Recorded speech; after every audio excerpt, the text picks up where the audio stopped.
Hei, minä olen sairaanhoitaja-opiskelija Helena. Ja minä olen sairaanhoitaja-opiskelija Auli. Ollaan Aulin kanssa tehty laadukas saattohoito-niminen opinnäytetyö. Ja tämä työ on tehty kehittämistyönä Leppävirralle Virrankodin henkilökunnalle. Ja tosiaan tarkoitus tällä työllä on ollut, että me tehtäisiin tämä henkilökunnan tueksi saattohoidon toteutukseen. Tämä työ on tehty siis kehittämistyönä ja toive tähän työhön tuli sieltä Virrankodin henkilökunnalta ja johtajalta. Ja meidän yksi tavoite on myös ollut se, että tällä työllä saataisiin yhtenäistettyä tämmöistä saattohoidon osaamista. Kun me lähdettiin Aulin kanssa tutkimaan tätä teoriatietoa saattohoidon osaamiseen liittyen, niin aika monessa tutkimuksessa tuli ilmi, että Suomessa niin kuin eri paikoissa on eri tasoista saattohoidon osaamista. Ja me haluttiin omalta osaltamme pystyä vaikuttamaan tälleen paikallisesti ainakin siihen, että Virrankodissa asukkaat voisivat saada yhtenäistä saattohoitoa, että tämä opas voisi toimia työkaluna siihen, että saattohoito olisi tasavertaista asukkaiden kesken.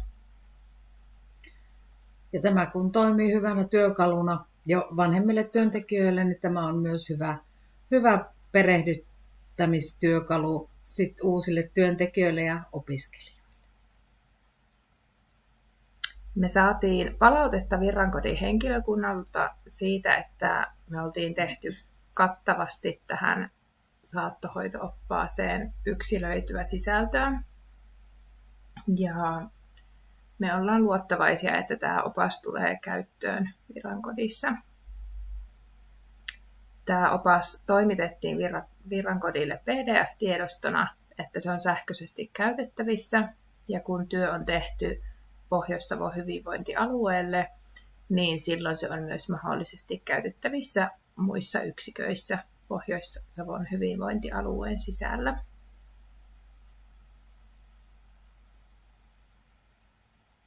Toivotaan, että tästä on apua mahdollisimman laajalle käyttäjäkunnalle.